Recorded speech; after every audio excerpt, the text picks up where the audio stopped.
Hello everyone, welcome to the class. Today I'll be teaching you political science and this is our first class of our new session 2020-21. So before I start, I would like to tell you about your syllabus. Your syllabus is divided into two parts, part 1 and part 2.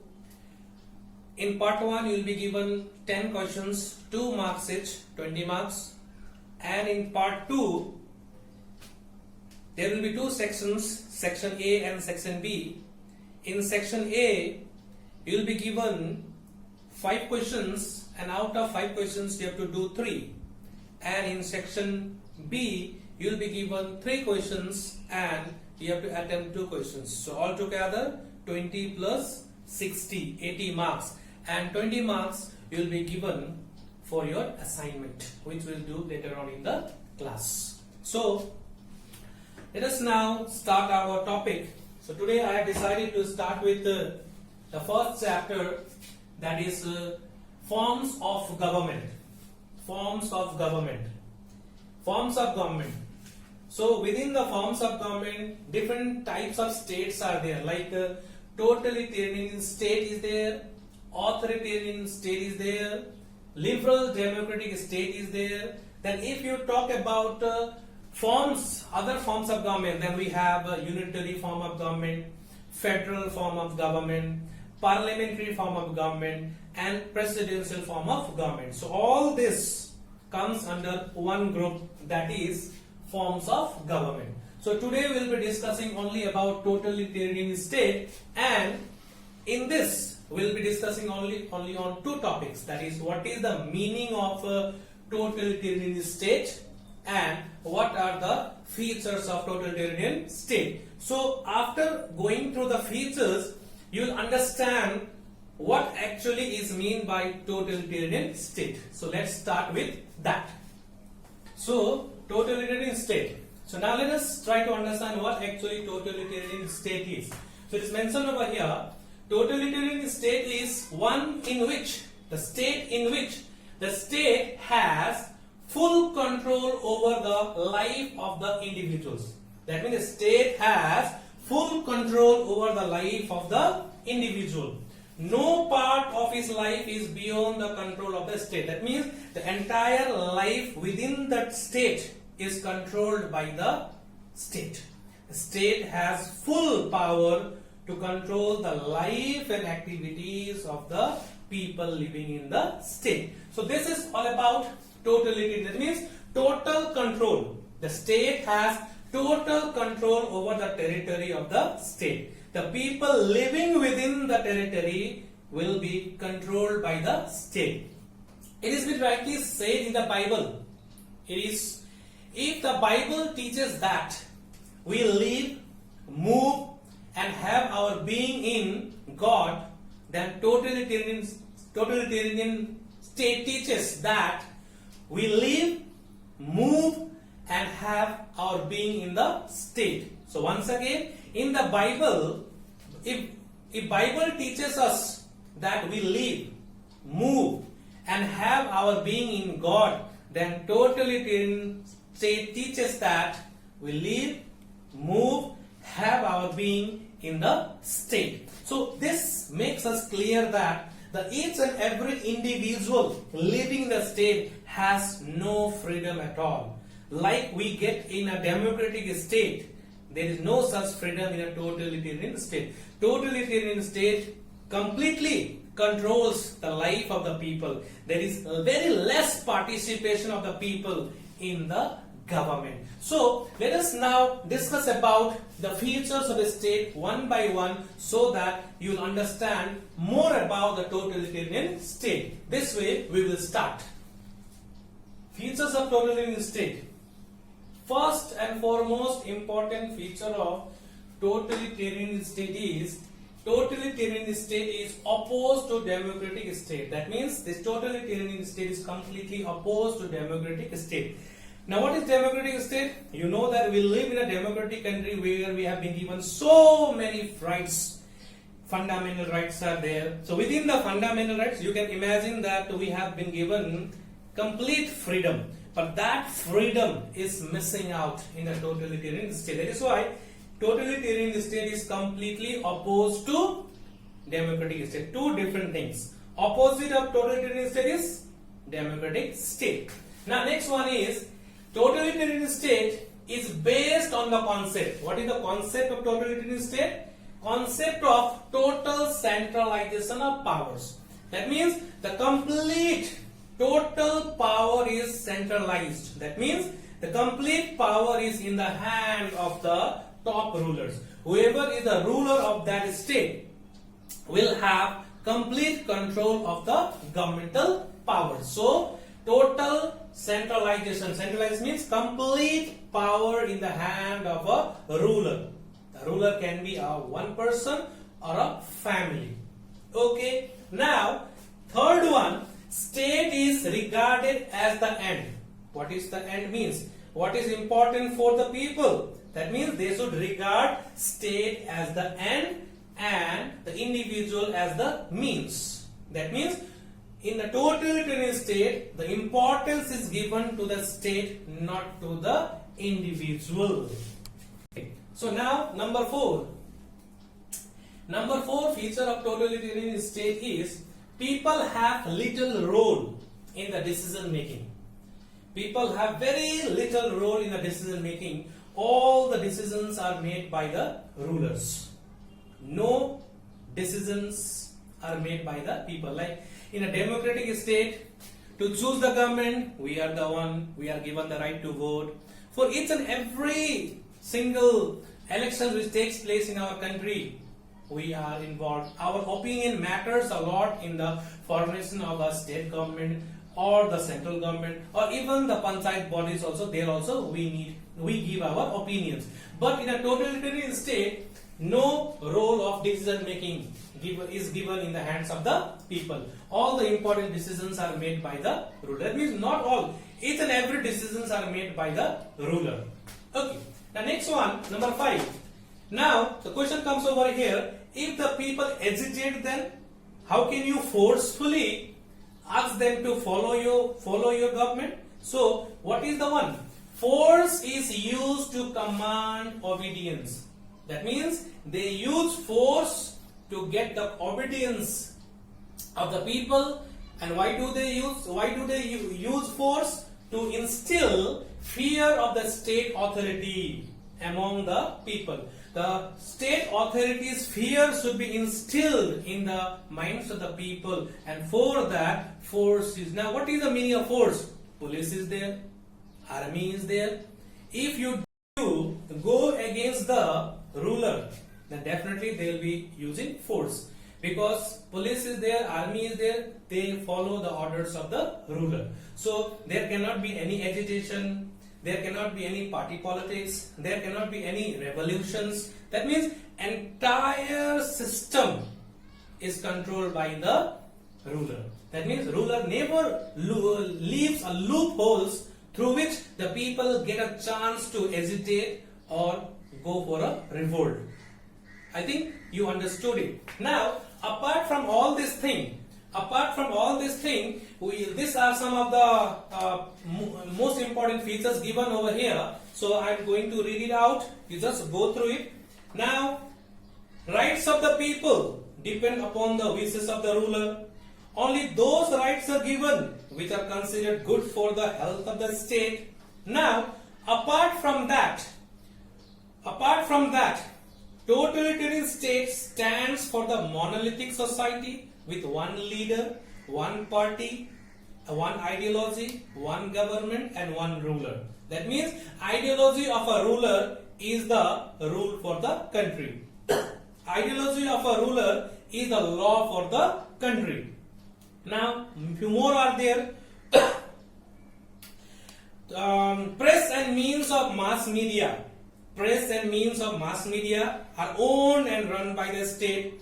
Only that part of the public opinion is projected which suits the ruler. Then again, there is a lack of independent judiciary.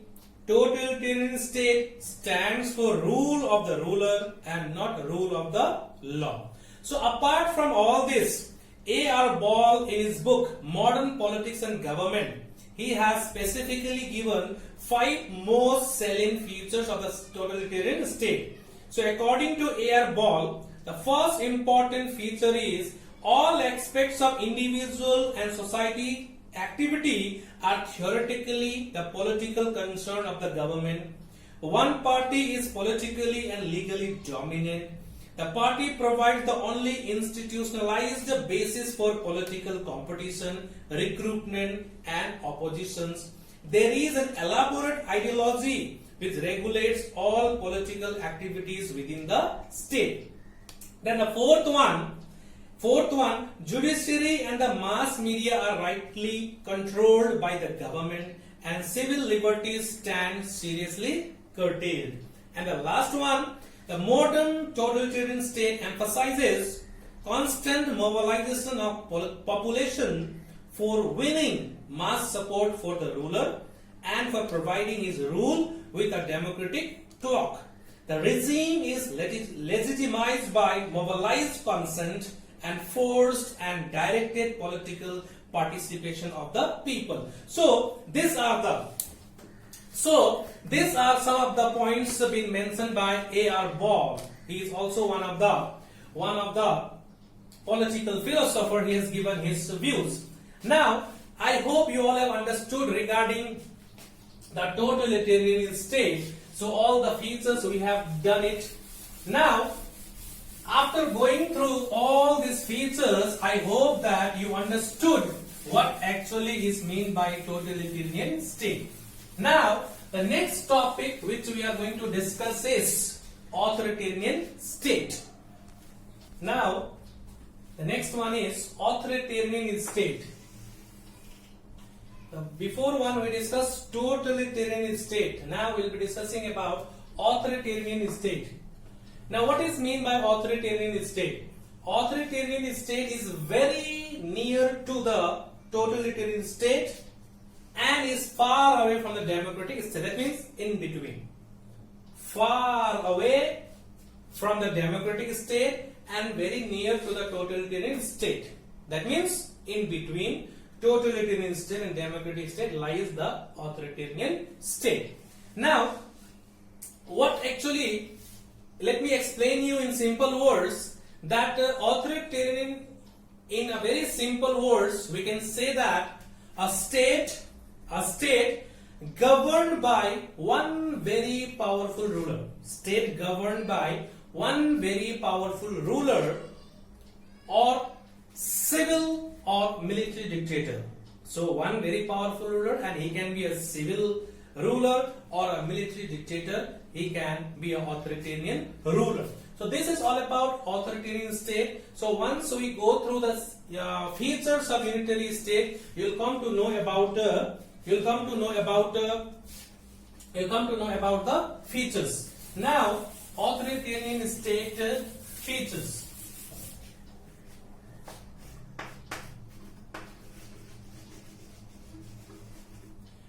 Features of authoritarian state. So now, let me tell you about features of authoritarian state. Number one, big limitations are imposed on open political competition. There is an absence of dominating political ideology. The definition of what is political is more restricted in totalitarian system than in an authoritarian system. The political rulers mostly use force and coercion to command political uniformity and obedience. Civil liberties enjoy low priority. There is an absence of civil liberties. Civil liberties means civil freedoms. Civil freedoms. Okay. Now, few more are there. Now, few more features are there. Like it is a state ruled by an autocratic government headed by a civil or military dictator, which I told you earlier also. The executive is the most powerful organ of the state. Executive is the most powerful organ of the state. Power, and it dominates the legislature and even the judiciary. That means executive, the ruler is the executive who dominates both the legislature as well as the judiciary. The next one we have is fear, force, coercion, political repression is used to secure compliance, which we discussed in the totalitarian state also. That is why authoritarian state is very near to totalitarian state and far away from the democratic state. So this is all about which we have been discussing about authoritarian state. Before that we discussed about totalitarian state. So in the next class we'll do the third one, liberal democratic state. Liberal democratic state, that means a democracy, the democratic system, which we will discuss. Let us discuss right now only. If we have left out with time, let us do it now only. So we'll be starting it. One is liberal democratic state.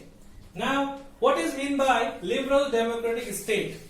So, it is very easy for us to understand because we live in a democratic country, and you know that you have been taught regarding fundamental rights, fundamental duties and all.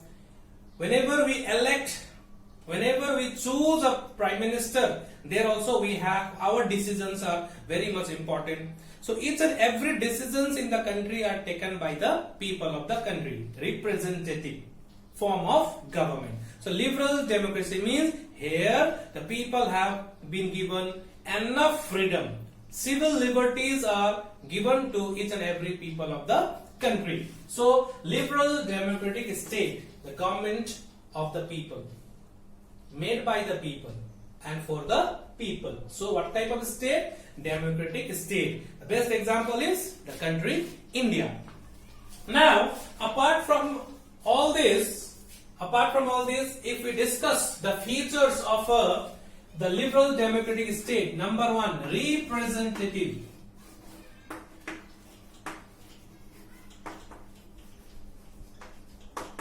Representative form of government.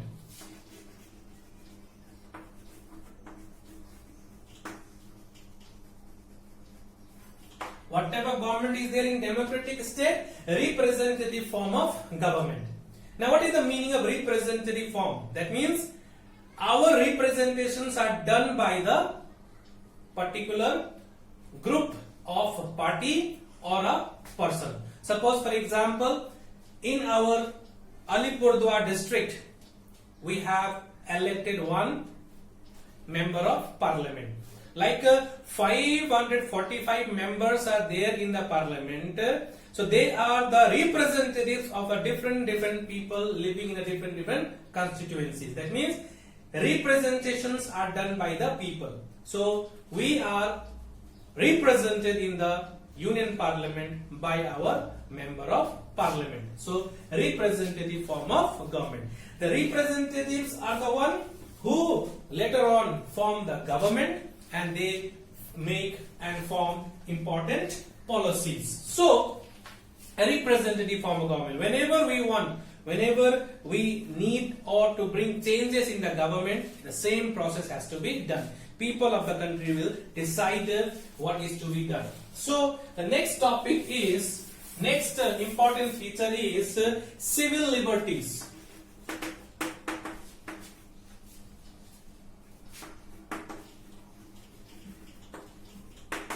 Civil liberties. Civil. We are the civilians of the country. Liberties means freedom. Each and every citizens of this country, they are being given enough freedom. Civil freedoms are given to them. How they have been given the civil freedoms? Through our constitution. So our country became independent in 1947, and in 1950 we got our constitution, and in the constitution there is a chapter, and the name of the chapter is fundamental rights, and in that fundamental rights all the freedom, civil liberty, that means economic liberty, and many more, each and every economic liberty, everything are discussed and defined clearly. So civil liberties are very much important for the fullest development of the people, and for that the representative form of government, that is in a democratic state, liberty has been given importance. Now the next important feature is defined role. Defined role of the executive.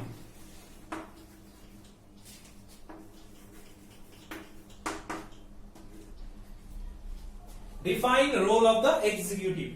What is the meaning of executives? The Prime Minister, the Council of Ministers, they are the executives. Their roles are properly defined. It doesn't mean that I am the leader of the government, I can do whatever I like. No. Each and every powers are properly defined in our constitution. So they have to follow the constitution. Like what are the powers of the Prime Minister, powers and functions of the Prime Minister, Council of Ministers. The same way, powers and functions of the President, powers and functions of the Chief Minister. In the same way, every department, either it is a political executive or a permanent executive, their rules, their powers are properly defined. So that is why in a democratic country they give importance to the constitutional norms. So each and every powers are defined properly, and the executives, they know what is their duty. So role of the executives are properly defined. What is the duty of the Prime Minister? He knows it well and he'll do it accordingly. He cannot go beyond that. He cannot go beyond that. So the next one is, the next important feature is limited government. Let me tell you what is limited.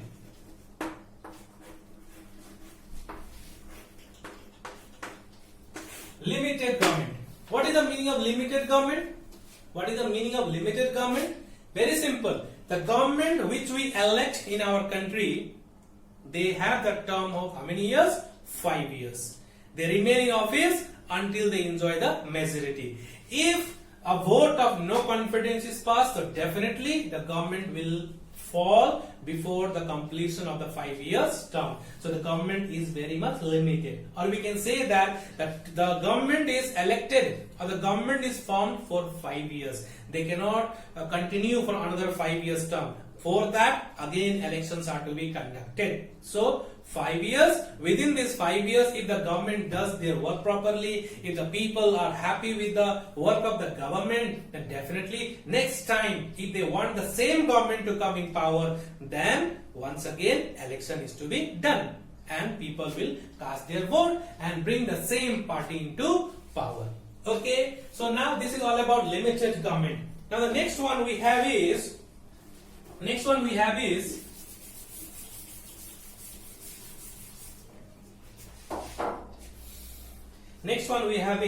political checks and balance. Political checks and balance. Now let me tell you.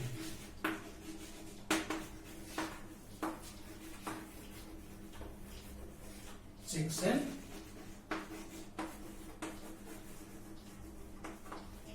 so definitely political checks and balance means there is always a control. There is always a control. There is always a control over the executives. So either in Lok Sabha or in Rajya Sabha or as the entire parliament, there is a check over the executives, and these executives are checked by the Lok Sabha. That is, the entire parliament checks over the executives. So executives are completely controlled by the member of Lok Sabha. So this is how we can understand that there is a checks and balance between the legislature and the executives. Now the next one we have is free and open struggle. Free and open struggle between the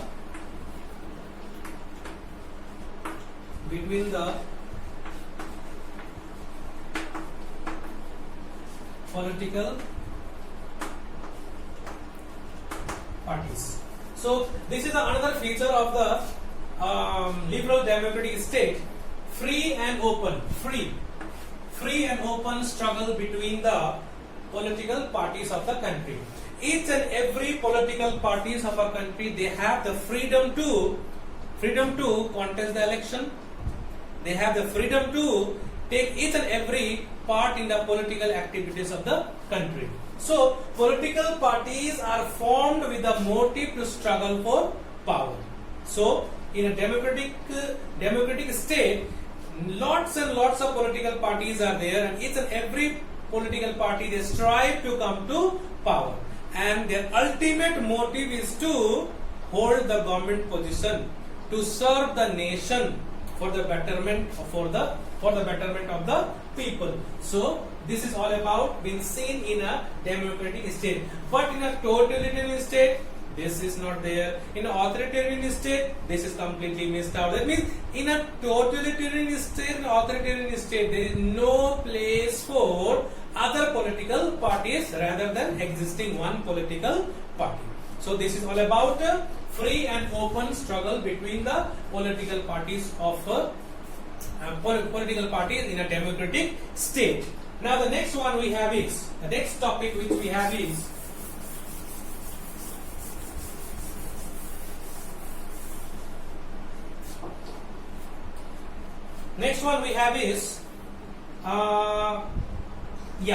it is similar to the topic which we have discussed, that means freedom to manage the political parties of the country.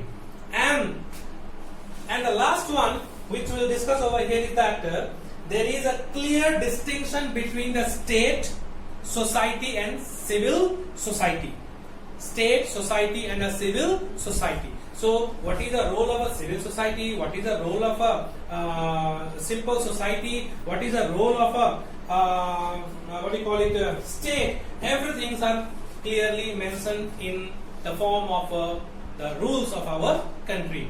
So in this chapter we discussed about totalitarian state, authoritarian state and a liberal democratic state, and all these three topics we discuss about the meaning of totalitarian state, meaning of authoritarian state, meaning of liberal democratic state, and the features of all the three respectively. Now, in the next class, we will discuss about unitary form of government, we will discuss about federal form of government, and then parliamentary form of government, and the last one is presidential form of government. So I think you'll enjoy that class, and I think you have understood the topic which I have taught today. So once again, thank you everyone for listening to me. Next time, in the next class, we'll meet again, and I'll try to make the subject more and more simpler for you. So till that time, take care, stay safe, and try to work in a constructive way, so that you will be engaged and you will be occupied with all your work. Thank you very much. Bye bye.